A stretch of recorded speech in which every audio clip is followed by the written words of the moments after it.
สวัสดีครับวันนี้มาซ่อมเตารีดของยี่ห้อฟิลิปนะครับอาการที่ลูกค้าแจ้งนะครับคือไอ้น้ำไม่ออกนะครับเดี๋ยวผมจะทำการเปิดเครื่องเทสเครื่องดูก่อนนะครับ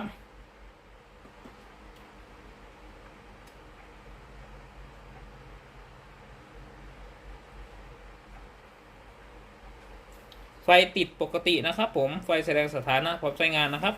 ด้านหลังก็ติดปกตินะครับ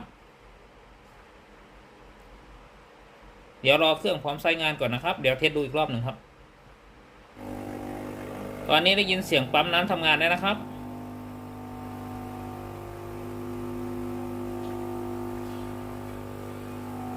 สังเกตปริมาณน้ำในแท้งน้ำนะครับจะค่อยๆลดลงนะครับก็แสดงว่าปั๊มสามารถสูบน้ำเข้าในส่วนของตัวหม้อต้มได้นะครับ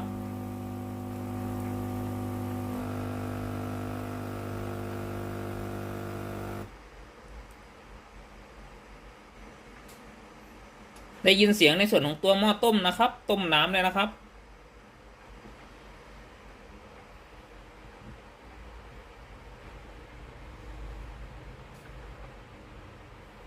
ไฟด้านหน้าเครื่องหยุดกระพริบไปนะครับเดี๋ยวผมจะกดปุ่มจ่ายน้ำดูนะครับกดปุ่มจ่ายน้ำไหมนะครับไม่ได้ยินเสียงวาล์วน้ำทำงานเลยนะครับปกติถ้าเครื่องพร้อมใช้งานเลยนะครับกดปุ่มจ่ายน้ำจะได้ยินเสียงวาล์วน้ำทำงานนะครับเสียงดังแต๊กแต๊กแต๊กนะครับเวลากดนะครับ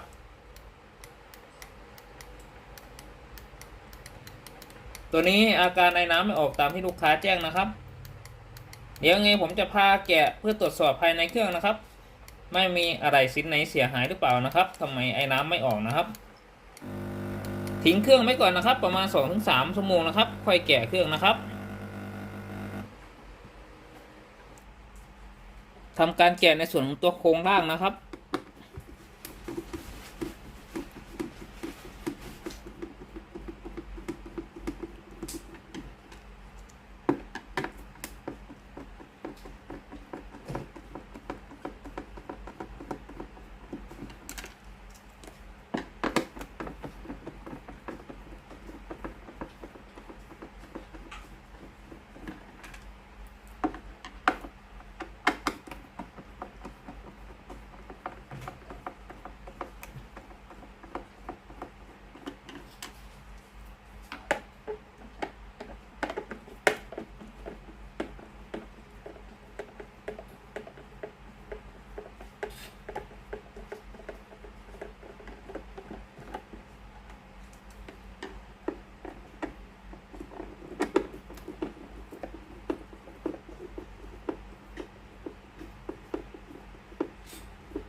มีน็อตทั้งหมด8ตัวนะครับ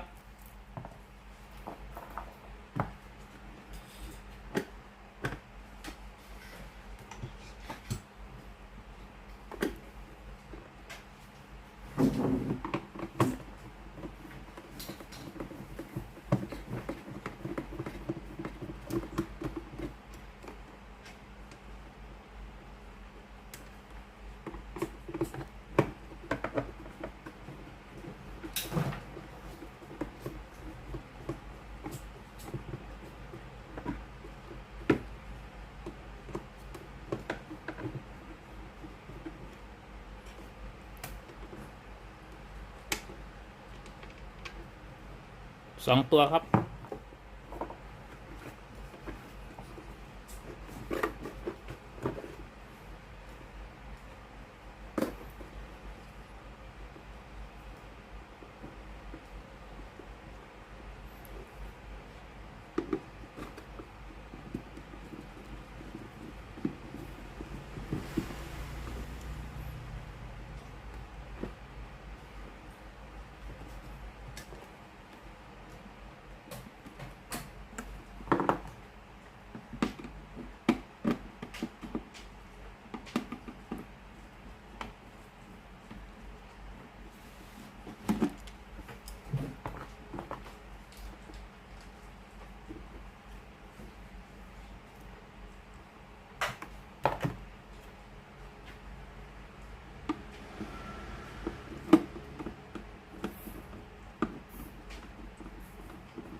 ด้านบน3ตัวครับ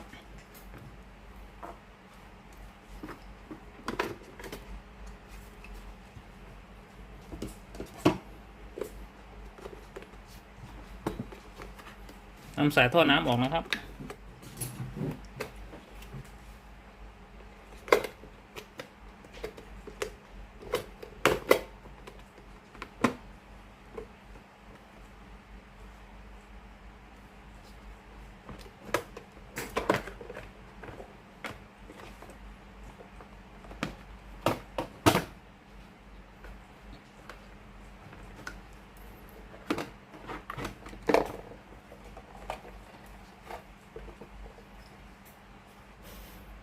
เราจะมาทำความรู้จักกับอะไรต่างๆข้างในเครื่องนะครับ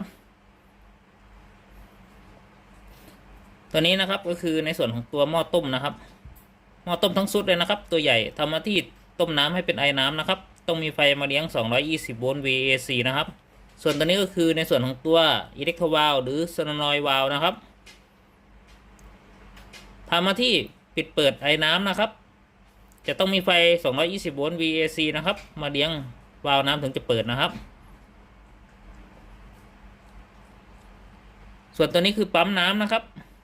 มีหน้าที่สูบน้ำเข้ามาในส่วนของตัวหม้อต้มนะครับจะต้องมีไฟ220โวลต์ VAC นะครับปั๊มน้ำถึงจะทำงานส่วนตัวนี้คือแผงควบคุมหลักนะครับควบคุมทุกอย่างนะครับไม่ว่าเป็นจ่ายไฟไปเลี้ยงในส่วนของตัว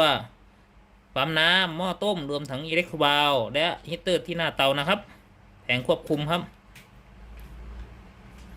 ส่วนตัวนี้คือเซ็นเซอร์ตรวจจับระดับน้ำนะครับเวลาน้ำหมดนะครับตัวนี้จะเป็นเซ็นเซอร์เตือนเวลาน้ำหมดนะครับจากอาการที่ผมเทสครั้งแรกนะครับก็คือไอ้น้ำไม่ออกนะครับกดสวิตช์จ่ายน้ำไม่ได้ยินเสียงวาล์วน้ำนะครับเดี๋ยวผมจะพามาตรวจสอบในส่วนของตัวอิเล็กโทรวาลตัวนี้นะครับว่าอิเล็กโทรวาลเสียหรือเปล่านะครับหรือไม่มีไฟมาเลี้ยงในส่วนของตัวอิเล็กโทรวาลหรือเปล่าครับวาล์วน้ำถึงไม่ทำงานนะครับ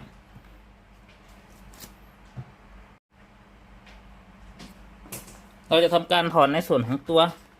ไฟที่มาเลี้ยงในส่วนของตัววาล์วก่อนนะครับ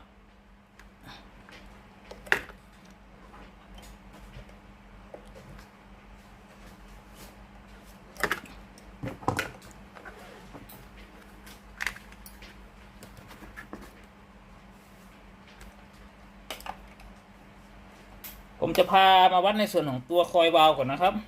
ตั้งมิเตอร์อยู่ที่คูณ 1K นะครับทำการวัดในส่วนของตัวคอยวาล์วนะครับ2ขั้วนะครับ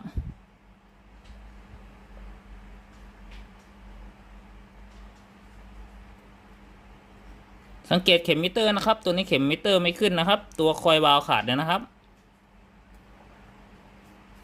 ตัวนี้มีอะไรเสีย1ชิ้นนะครับก็คือในส่วนของตัวคอยวาล์วนะครับก่อนทำการเปลี่ยนในส่วนของตัวคอยวาล์วนะครับ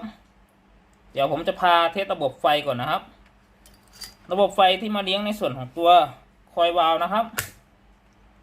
คือในส่วนของตัว2เส้นนี้นะครับเราจะเปิดเครื่องให้อยู่ในสภาวะปกตินะครับจะเทสระบบไฟถ้ามีไฟมาเลี้ยงแล้วถ้าเราหาวาล์วน้ำตัวใหม่มาเปลี่ยน 100% นะครับเครื่องสามารถใช้งานได้แน่นอนแต่ถ้าคนไหนไม่เทสในส่วนของตัวระบบไฟนะครับเปลี่ยนคอยวาล์วถ้าไม่มีไฟมาเลี้ยงก็จะงานเข้านะครับเครื่องก็จะไม่จบนะครับเวลาซ่อม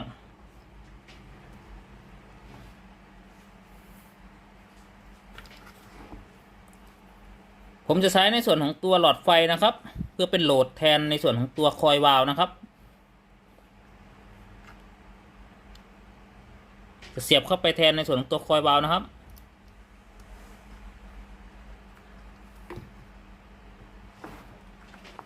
ผมก็จะม้วนออกมาด้านข้างตรงนี้นะครับ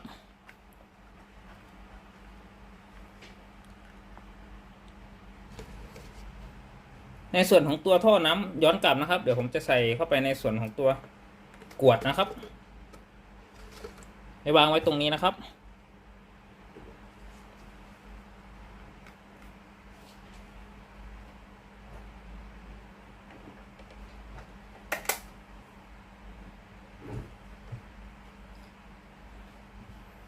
ใส่ในส่วนของตัวจุกปิดด้านข้างหม้อต้มนะครับ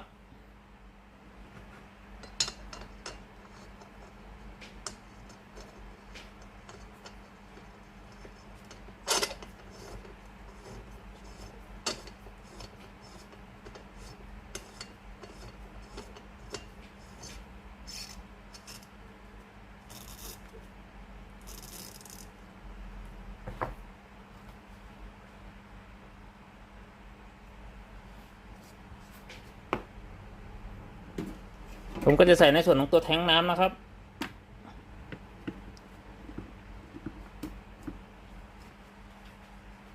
ในส่วนของตัวหม้อต้มนะครับผมจะใช้ในส่วนตัวผ้าคลุมไว้นะครับ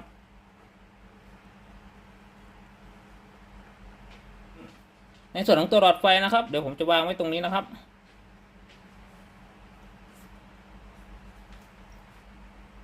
เดี๋ยวผมก็จะทำการเปิดเครื่องนะครับเดี๋ยวรอไฟแสดงสถานะพร้อมใช้งานอยู่กระพริบก่อนนะครับเดี๋ยวผมจะกดปุ่มจ่ายไอ้น้ำนะครับ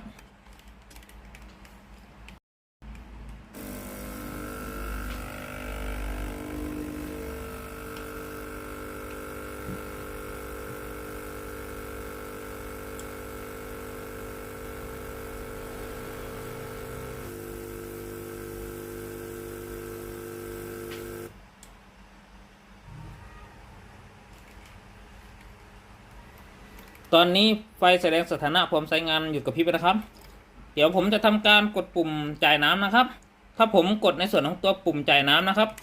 หลอดไฟตัวนี้จะต้องติดสว่างนะครับถ้ามีไฟมาเลี้ยงในส่วนของตัวคอยวาล์วนะครับ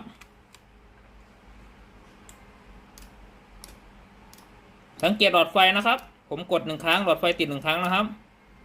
ผมกดค้างยาวนะครับหลอดไฟก็ติดค้างยาวเลยนะครับ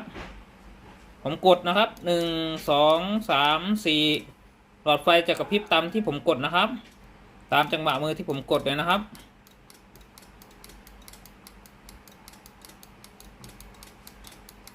กดค้างนะครับหลอดไฟติดยาวไว้นะครับ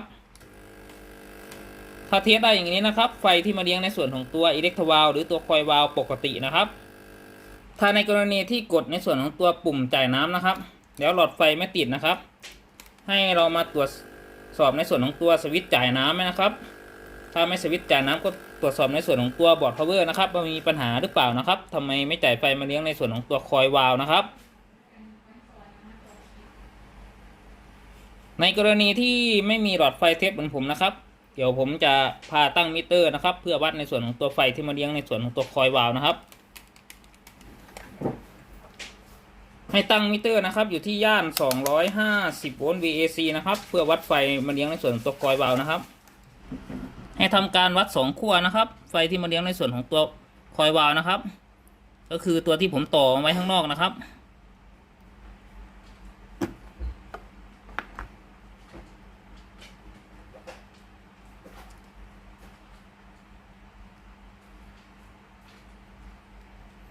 วัดตามภาพนะครับ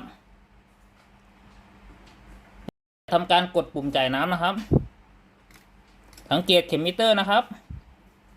เมื่อมีการกดปุ่มจ่ายน้ำนะครับเข็มมิเตอร์จะสวิงขึ้นนะครับพร้อมกับหลอดไฟติดนะครับถ้าสมมติว่าเราไม่มีหลอดไฟเทสนะครับสายมิเตอร์เทสได้นะครับ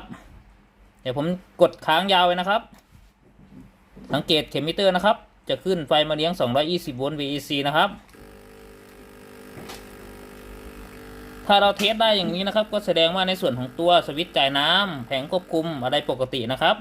เราเปลี่ยนในส่วนของตัวคอยวาล์วหรือในส่วนของตัวอิเล็กโทรวาล์วเครื่องก็จะสามารถใช้งานได้ปกตินะครับเดี๋ยวทำการถอดปลั๊กก่อนนะครับรอให้เครื่องเย็นก่อนนะครับประมาณ 2-3 ชั่วโมงนะครับเดี๋ยวผมจะพาเปลี่ยนในส่วนของตัวอิเล็กโทรวาล์วนะครับผมจะพาแกะในส่วนของตัวอิเล็กโทรวาล์วออกจากวงจรนะครับนำตัวล็อกสายออกก่อนนะครับ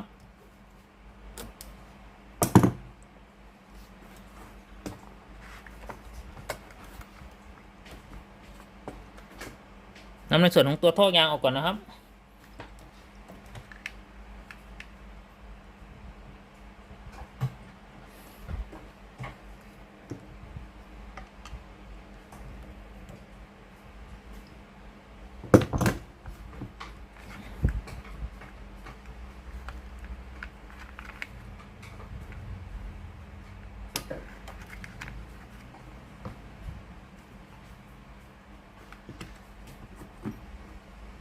สายประแจนะครับหมุนในส่วนตัวคอยก่อนนะครับ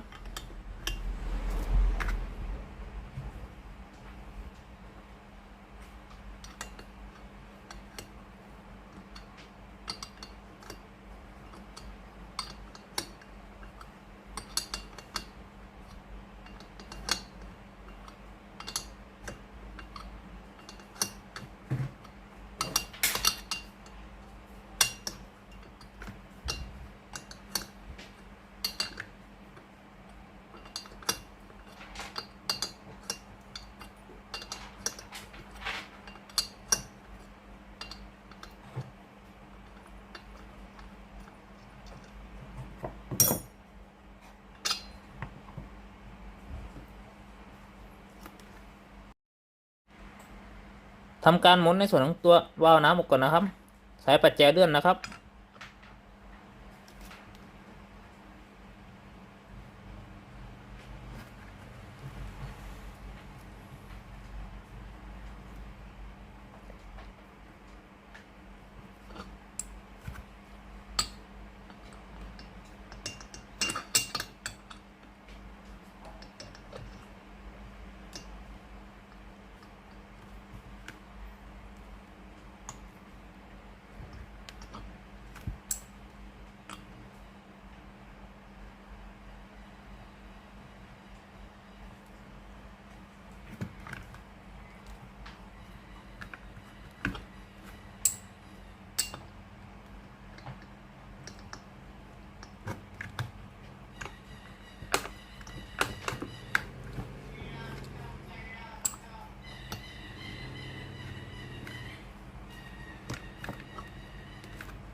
เราก็ถอดในส่วนของตัววาล์วน้ำออกมาได้นะครับ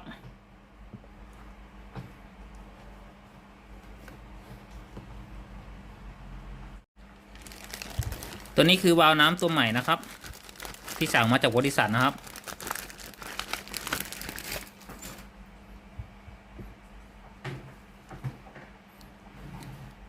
เดี๋ยวผมจะพาวัดเทียบระหว่างคอยวาล์วน้ำตัวเก่ากับคอยวาล์วน้ำตัวใหม่นะครับ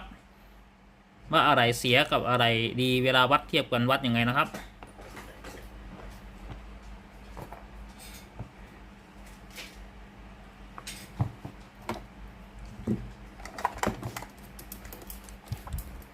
ให้ตั้งมิเตอร์นะครับอยู่ที่คูณ 1K นะครับ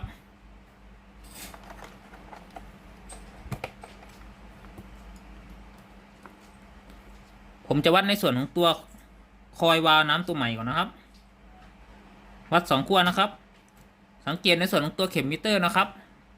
คอยวาล์วน้ำดีเข็มมิเตอร์ต้องขึ้นนะครับผมจะวัดในส่วนของตัวคอยวาล์วน้ำตัวเก่านะครับ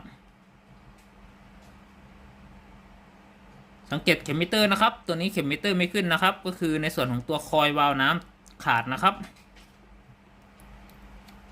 จะวัดรั่วลงกาวนะครับคูณ 10K นะครับ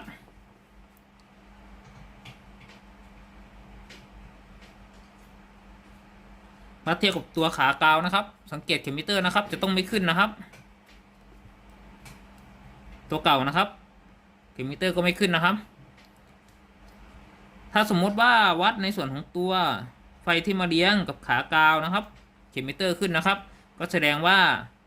ตัวคอยวาล์วมีการรั่วไหลลงกาวนะครับอาการที่เกิดขึ้นก็คือไฟบ้านลูกค้าอาจจะดับทั้งบ้านนะครับเวลาใช้งานครับเบรกเกอร์ตัดตลอดนะครับเดี๋ยวผมจะทำการใส่ในส่วนตัวคอยวาล์วเข้าไปในวงจรนะครับเดี๋ยวจะทำการถอดในส่วนตัวคอยวาล์วออกก่อนนะครับ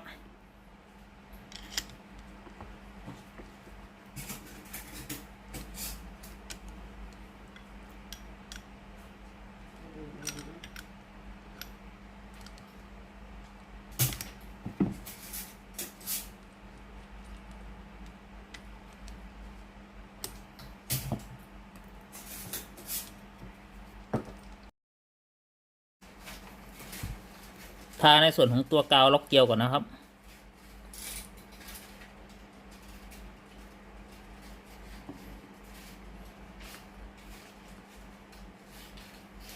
ทำการหมุนนะครับ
ใส่ในส่วนตัวคอยวาล์วนะครับ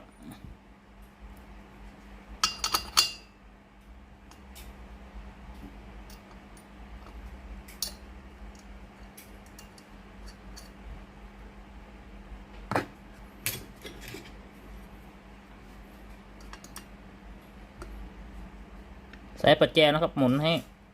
แน่นนะครับ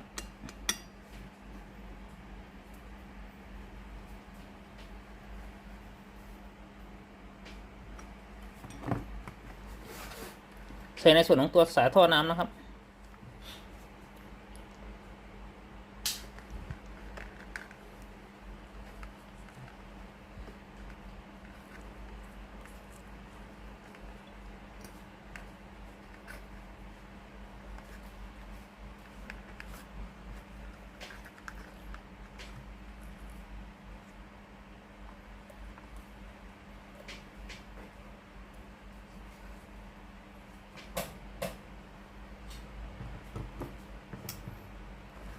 ใส่ในส่วนของตัวล็อกสายนะครับ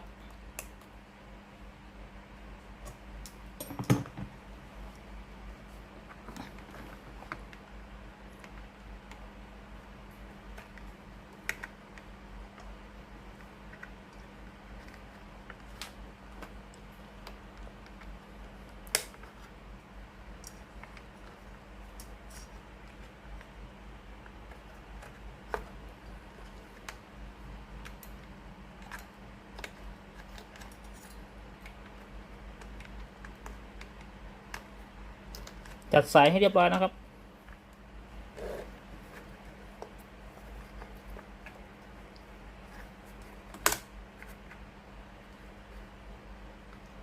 ใส่ในส่วนของตัวสายไฟนะครับสายไฟที่มาเลี้ยงนะครับใส่2 ขั้วนะครับใส่ให้ถูกนะครับ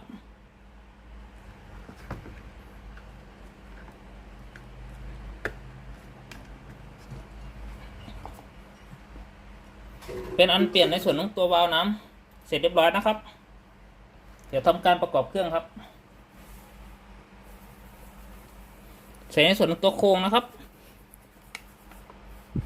ใส่ตัวท่อลงก่อนนะครับสอดในส่วนของตัวท่อน้ำย้อนกลับนะครับ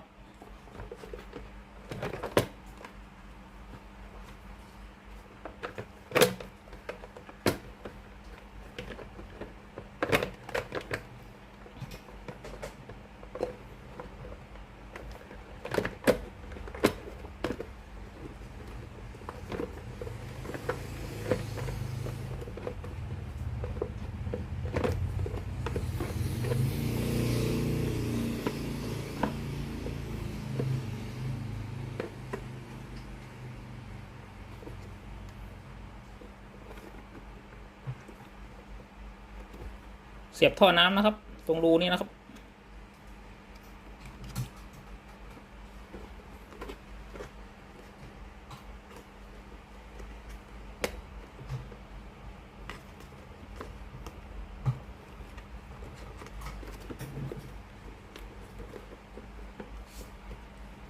ทำการจัดใส่ให้เรียบร้อยครับ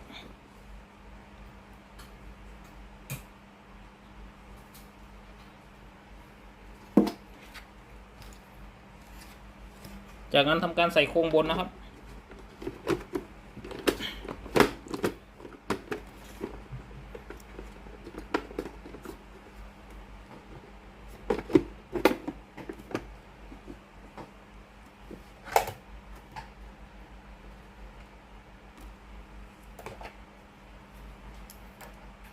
ทำการขันน็อตนะครับ3 ตัว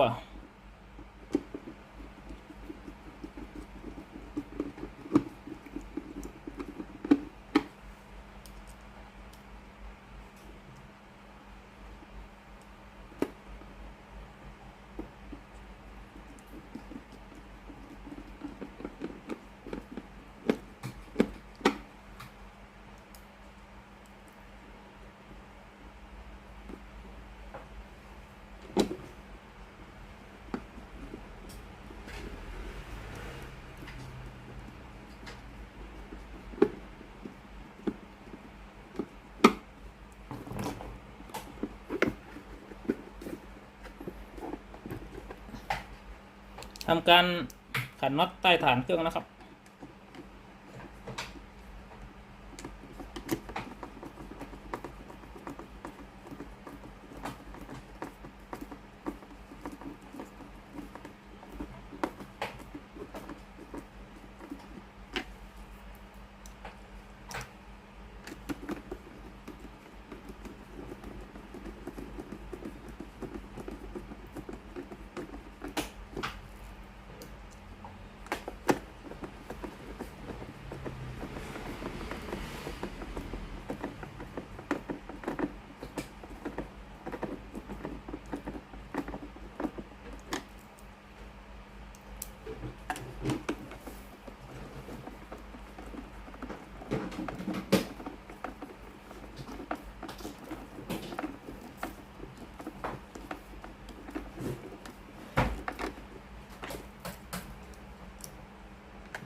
ขันน็อตนะครับด้านหน้าอีก2ตัวนะครับ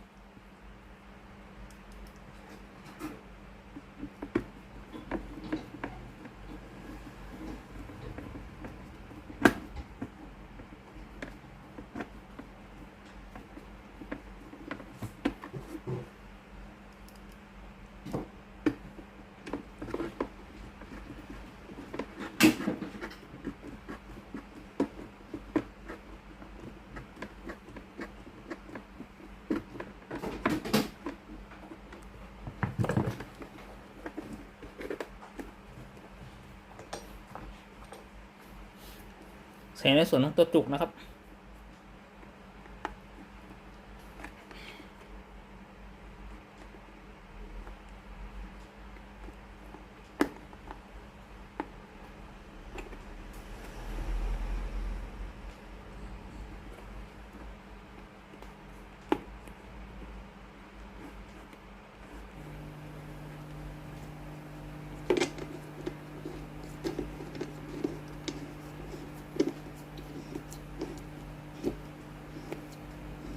ตัวจุกปิดหม้อต้มนะครับขันพอตึงมือพอนะครับ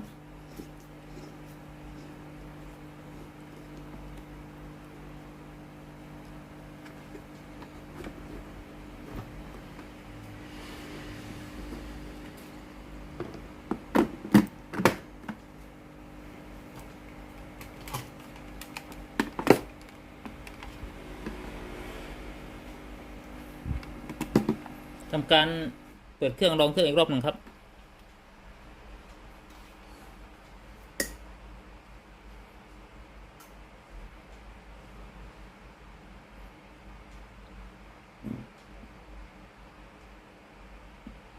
ได้ยินเสียงปั๊มน้ำทำงานแล้วนะครับ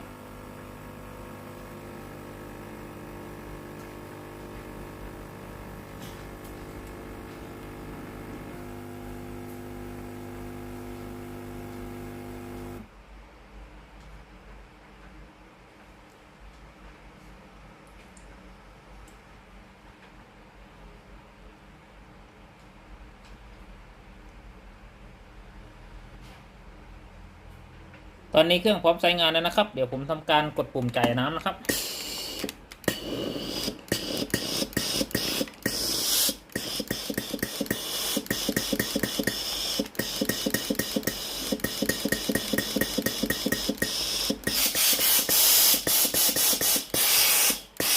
สังเกตนะครับเวลาเรากดปุ่มจ่ายน้ำนะครับจะได้ยินเสียงวาล์วน้ำทำงานนะครับเสียงดังแจ๊กๆนะครับ